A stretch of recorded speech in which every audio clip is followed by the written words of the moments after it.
Mordecai Promoted. On that day King Ahasuerus gave the house of Haman, the enemy of the Jews, to Queen Esther. And Mordecai came before the king, because Esther had disclosed what he was to her. Then the king took off his signet ring, which he had taken away from Haman, and gave it to Mordecai. And Esther set Mordecai over the house of Haman.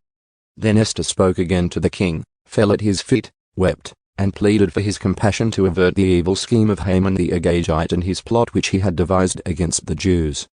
And the king extended the golden scepter to Esther. So Esther got up and stood before the king. Then she said, "If it pleases the king, and if I have found favor before him, and the matter seems proper to the king, and I am pleasing in his sight, let it be written to revoke the letters devised by Haman, the son of Hammedatha the Agagite, which he wrote to eliminate the Jews who are in all the king's provinces. For how can I endure to see the disaster which will happen to my people, and how can I endure to see the destruction of my kindred?" So King Ahasuerus said to Queen Esther and to Mordecai the Jew, "Behold, I have given the house of Haman to Esther, and they have hanged him on the wooden gallows because he had reached out with his hand against the Jews. The king's decree avenges the Jews.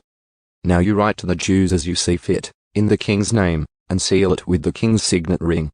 For a decree which is written in the name of the king and sealed with the king's signet ring may not be revoked."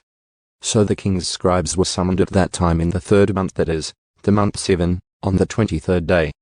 And it was written in accordance with everything that Mordecai commanded the Jews, the satraps, the governors, and the officials of the provinces which extended from India to Cush, 127 provinces, to every province according to its script, and to every people according to their language, as well as to the Jews according to their script and their language. He wrote in the name of King Ahasuerus, and sealed it with the king's signet ring, and sent letters by couriers on horses, riding on royal relay horses, offspring of racing mares. In the letters the king granted the Jews who were in each and every city the right to assemble and to defend their lives, to destroy, kill, and eliminate the entire army of any people or province which was going to attack them, including children and women, and to plunder their spoils. On one day in all the provinces of King Ahasuerus, on the 13th day of the 12th month, that is, the month Adar. A copy of the edict to be issued as law in each and every province was published to all the peoples, so that the Jews would be ready for this day to avenge themselves on their enemies. The couriers, hurrying and speeded by the king's command, left, riding on the royal relay horses, and the decree was issued at the citadel in Susa. Then Mordecai went out from the presence of the king in a royal robe of violet and white, with a large crown of gold and a garment of fine linen and purple.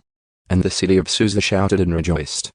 For the Jews there was light, joy, jubilation, and honor.